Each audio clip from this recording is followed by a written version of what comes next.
The night stretched out over Route 17 like an endless ribbon of ink. It was the kind of night that swallowed sound, that made a man's thoughts louder than the hum of his engine. The neon from Rusty's diner flickered weakly through a film of drizzle, throwing ghostly red and blue light across the puddled asphalt. Beyond the parking lot, the world was darkness and wind, the lonely pulse of a far-off truck on the highway, the only heartbeat left awake. Inside, time seemed suspended. The jukebox in the corner murmured an old tune half lost to static.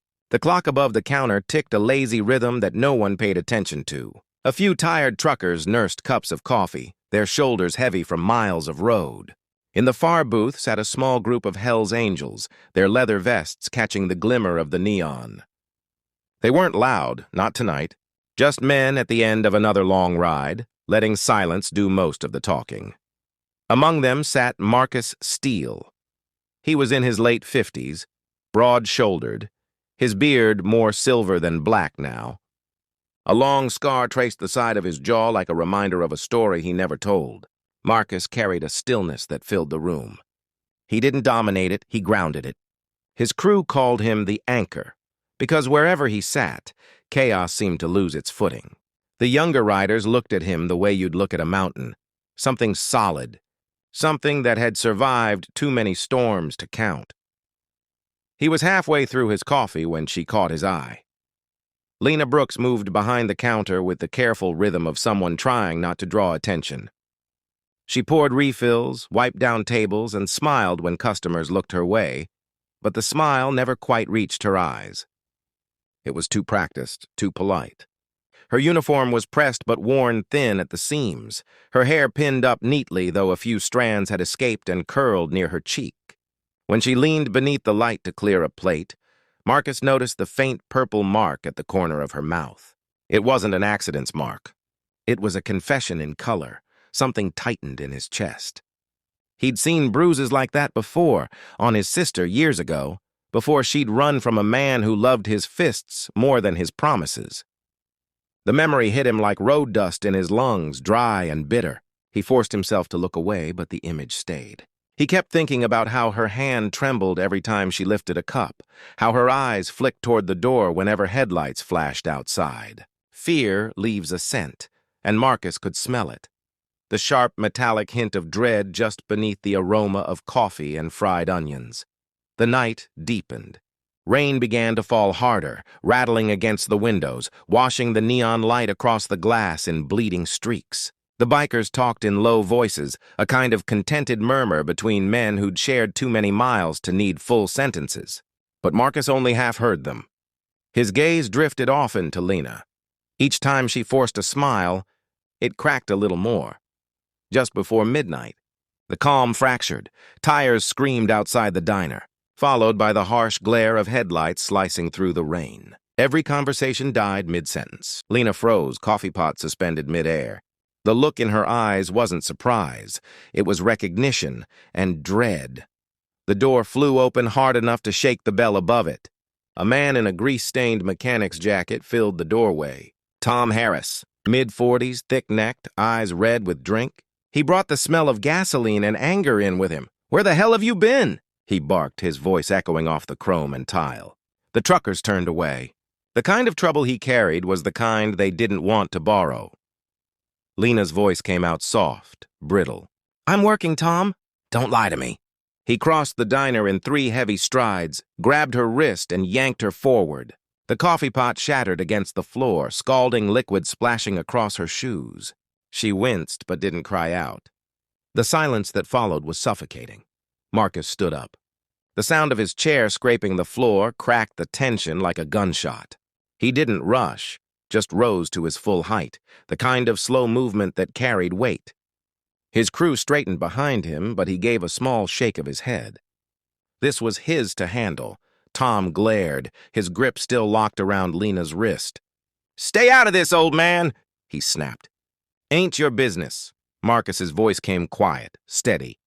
"She's working. You're leaving." The words landed like stones in still water, small, but the ripples reached everyone. Tom laughed, harsh and nervous.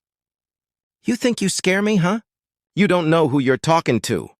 Marcus took one step forward. His eyes didn't blink, didn't soften. "No," he said. "You don't." Something in that tone, cold, sure, final, cut through Tom's bravado. He tried to shove Marcus aside, but Marcus's hand shot out, catching his arm mid-motion. The grip was iron, immovable. "You ever touch her again?" Marcus said quietly, leaning close enough that only Tom could hear. "And I'll make sure you never raise that hand again." Tom's face blanched. He tried to twist free, but Marcus held him another second, long enough for the message to sink deep. When Marcus released him, Tom stumbled back, his breath ragged. He spat on the floor and turned toward the door. "This ain't over," he muttered. "It is," Marcus said. The SUV's engine roared to life, tires squealing as it vanished down the slick highway. The diner exhaled. No one spoke.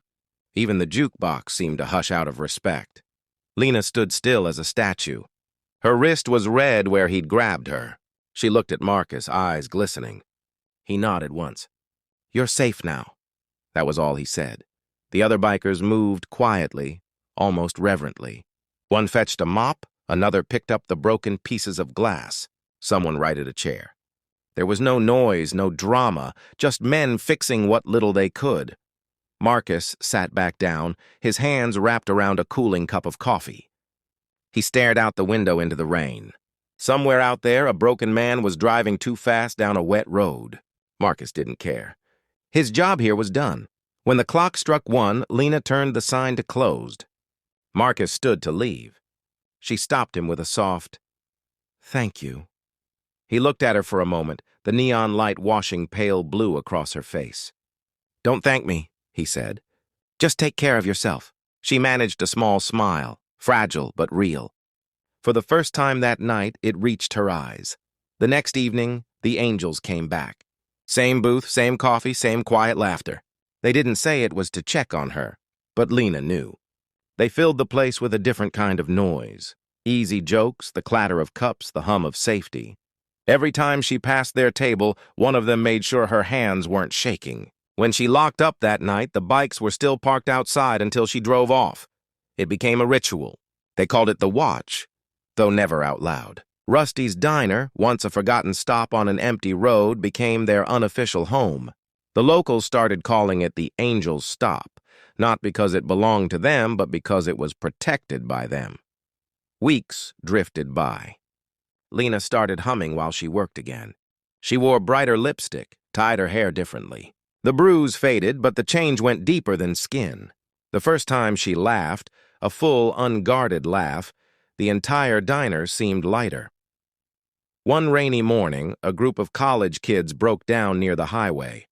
They stumbled into Rusty's, soaked and shivering. Marcus and his crew spent an hour outside fixing their car, refusing the money the kids tried to hand over. "Just pay it forward," Marcus said. The youngest of them asked why they were so kind to strangers. Marcus smiled faintly.